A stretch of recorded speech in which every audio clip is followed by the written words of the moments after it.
वैदिक पर्सपेक्टिव के इस YouTube चैनल को सब्सक्राइब करें, वीडियो को लाइक व शेयर करें। ओम अपादहस्तः अप्रतन्यत इंद्रम अस्य वज्रम अधि सानौ जघान वृष्णो वध्रिः प्रतिमानं बुभूषण पुरुत्रावृत्रः अस्यद व्यस्तः। हाथ पैर रहित ने इंद्रियों को वश में करने वाले से सेना सहित युद्ध किया। इसके वज्र ने कंधे पर प्रहार किया। नपुंसक व्रत्र वीर सेचन में समर्थ पुरुष के सदृश होने की इच्छा करता हुआ अनेकों स्थानों पर खंडित प्रखंडित पड़ा हुआ है। यह जो मंत्र लिया गया यह ऋग्वेद के प्रथम मंडल के 32वें सूक्त का यह सप्तम मंत्र है और इस मंत्र के ऋषि हैं भगवान हिरण्यस्तूप आंगिरस और इस मंत्र का मुख्य विषय है इंद्र अर्थात इंद्रियों को वश में करने वाला और इस मंत्र का छंद है त्रिष्टुप तथा स्वर है देवत। यहाँ जो 32वां सूक्त चल रहा है इसके कुल 15 मंत्र हैं और इस 15 मंत्र के अंतर्गत 1 से 6 मंत्र तक जो प्रकरण जो चला है वह है अहि से संबंधित। अहि अर्थात सर्पीले व्यक्तियों की क्या क्या अवगुण होते हैं जी यहाँ पर बताया गया और उनसे जो इंद्रियों को वश में करने वाला सत्पुरुष है वो किस प्रकार उनसे सामना करे और किस प्रकार उन्हें अच्छे कर्मों की ओर लाए अथवा यदि वो अच्छे कर्मों की ओर ना आए तो उन्हें वेदानुकूल दंड देने की यहाँ पर व्यवस्था बताई गई थी। 1 से 6 मंत्र के अंतर्गत इसको हमने समझा पढ़ा और आगे हमने यह सप्तम मंत्र के अंतर्गत पुनः उसी प्रकार के जो प्रकरण चल रहा है उसका हम आगे यहाँ पर व्याख्यान प्रारंभ करते हैं। इस मंत्र का जो अन्वय है वह है अपाद अर्थात पैर विहीन, अहस्त अर्थात हाथ रहित ने, अप्रतन्यत अर्थात सेना रहित युद्ध किया, इंद्रम अर्थात इंद्रियों को वश में करने वाले से, अस्य वज्रम अर्थात इसके वज्र ने, अधिसानव अर्थात कंधे पर, आजघान अर्थात प्रहार किया, बद्री अर्थात नपुंसक, व्रत्र अर्थात व्रत्र, वृष्ण अर्थात वीर सेचन में समर्थ के, प्रतिमानम अर्थात सदृश, बुभूषण अर्थात होने की इच्छा करता हुआ, पुरुत्रा अर्थात अनेकों स्थानों पर, व्यस्त अर्थात खंडित प्रखंडित और असयत अर्थात पड़ा हुआ है। तो यहाँ पर इसका हमने अलग अलग संधि विग्रह करके इसका हमने हिंदी में अर्थ समझा है। अब इसका प्रथम फुटनोट है इस मंत्र का, इस सप्तम मंत्र का,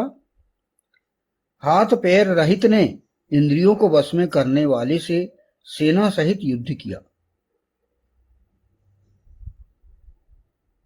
अपाद अहस्त अप्रतन्यत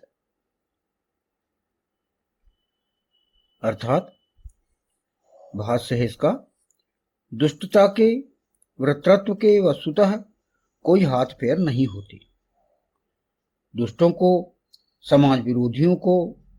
जन विरोधियों को निहत्था और पंगु किए जाने की आवश्यकता है, जिनको लगातार कूटनीतिक प्रयासों द्वारा साधनहीन किए जाने की आवश्यकता है ताकि वे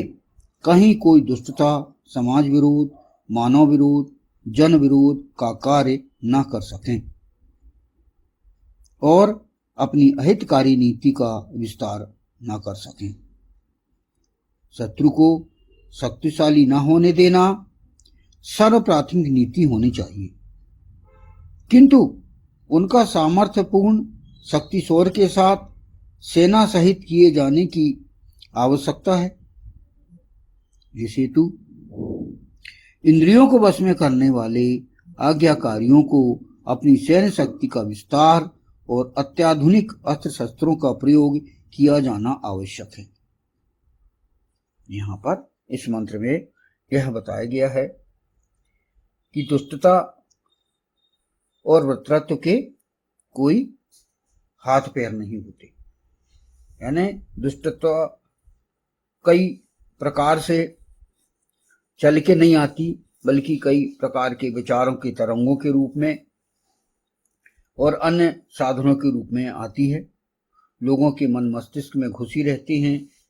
विरोधी बातें, वेद विरुद्ध बातें दिमाग में लोगों को प्रभावित करती हैं और वे दुष्टतापूर्ण कार्य करने के लिए मजबूर हो जाते हैं। जो समाज में जो दुष्ट हैं और जन विरोधी हैं, उनको हमें निहत्था करना है हमें, और उनको पूरी तरह से पंगु बना देना है, ये यहाँ पर बताया जा रहा है। तो हमारे जो प्रयास होना चाहिए वे कूटनीतिक प्रयासों द्वारा उन दुष्टों को साधनहीन करने की आवश्यकता है, ताकि वे दुष्टता संबंधी कोई भी कार्य ना कर सकें, क्योंकि वे समाज में, घर में घुसकर, परिवार में घुसकर, समाज में घुसकर, प्रदेश में और देश में घुसकर वे अहितकारी नीतियों का विस्तार करते रहते हैं। अहितकारी नीतियां जो होती हैं वे अनेकों साधनों से भी प्रचार करते रहते हैं, जैसे समाचार पत्रों के माध्यम से, मीडिया के माध्यम से, टीवी सीरियल्स के माध्यम से, फिल्मों के माध्यम से और अन्य जो प्रचार प्रसार के साधन हैं उनके माध्यम से वे जन विरोधी विचारधारा का फैलाव करते रहते हैं। तो इसमें हम अस्त्र शस्त्रों के अलावा हमें एक ऐसी कूटनीतिक प्रयास करना चाहिए कि इलेक्ट्रॉनिक माध्यम से भी उनके दुष्प्रचारों को हम समाप्त कर सकें, दुष्टत्वपूर्ण विचारधारा को हम समाप्त कर सकें, उनका खंडन कर सकें, और हमारी जो सत्पुरुष पूर्ण जो अच्छे विचार हैं उनका हम मंडन कर सकें। ऐसे हमारे प्रयास होना चाहिए, और हमारा प्रयास ये होना चाहिए कि वे शक्तिशाली ना हो सके, शत्रु को शक्तिशाली नहीं होने देना है, ये हमारी नीति होना चाहिए। लेकिन यदि वे शक्ति शोर से, अपने संसाधनों से जो प्रयास करते हैं समाज में दुष्प्रभाव फैलाने का, तो हमें उसका अपने पूरे संसाधनों से उसे सामना करना चाहिए उस चीज का। तो इसमें जो इंद्रियों को वश में करने वाले जो ईश्वर के आज्ञाकारी हैं, उन्हें यह कार्य सौंपा गया है, वे ये कार्य करें, और जल थल नभ सभी प्रकार के जो अस्त्र शस्त्र हैं उनका हम अधिक से अधिक अत्याधुनिक अस्त्र शस्त्रों का संग्रह करें और हमारी आंतरिक रूप से तैयारी पूरी रहे, क्योंकि हमें शत्रु को निर्बल भी नहीं समझना है। वे किस प्रकार अपने कूटनीतिक प्रयासों के माध्यम से वो कैसे षड्यंत्र कर रहे हैं, इस चीज का हमें सामना करना अति आवश्यक है। इस फुटनोट में हमें यही कहा गया है कि हम उनका सामना करें और हम पूरी तरह से बाह्य और आंतरिक रूप से पूरी तरह तैयार हैं। इसका अगला फुटनोट है, इसके वज्र ने कंधे पर प्रहार किया, अस्य वज्रम अधिशानौ। इसकी व्याख्या यहां पर की गई है, वज्र के समान शक्तिशाली अस्त्र शस्त्रों से शत्रु के कंधे पर प्रहार कर उसे किसी भी अनैतिक, दुष्टतापूर्ण, मानव विरोधी जन विरोधी अभियान का भार उठाने हेतु अक्षम करना जरूरी है।